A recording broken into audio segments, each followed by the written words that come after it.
Hello అందరికీ, ఇది ఈరోజు మినీ బ్లాగ్. కార్తీక మాసంలో ఈరోజు 9వ రోజు.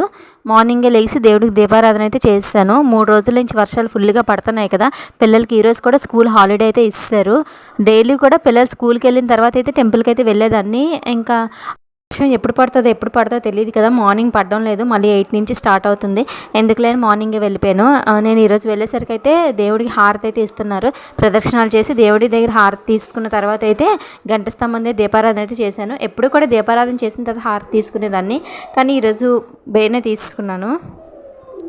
ఏదైనా సరే గుడికి వెళ్తే మాత్రం మైండ్ అంతా చాలా పీస్ఫుల్గా ఉంటుంది కదా. ఈరోజు బుధవారం వినాయకుడికి కూడా గుడిలోని పాలాభిషేకం చేశారు. నాకు ఆ విషయం తెలియదు. అక్కడికి వెళ్ళినప్పటికీ పంతులు గారు అభిషేకం చేస్తున్నారు. ఇంకా అక్కడ పక్కనే షాప్ ఉంటే పాల ప్యాకెట్ కొనేసి అభిషేకం కూడా చేసుకొని వచ్చాను. నేను నా లైఫ్లోని వినాయకుడికి అభిషేకం చేయించడం ఇదే ఫస్ట్ టైం. చాలా హ్యాపీ అనిపించింది.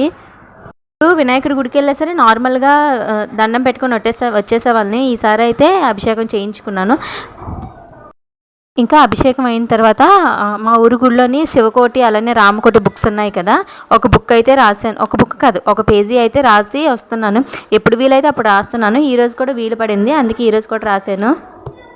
పూజ అంతా అయిపోయి ఈ బుక్ ఒక పేజీ రాసినప్పటికీ మళ్ళీ వర్షం అయితే స్టార్ట్ అయింది. ఇంటికి పరిగెట్టుకొని వచ్చాను. ఇది ఈరోజు మినీ బ్లాగ్. మరిన్ని వీడియోస్ కోసం నా ఛానల్ని లైక్ చేసి షేర్ చేసి అలాగే సబ్స్క్రైబ్ చేసుకోండి. Bye bye.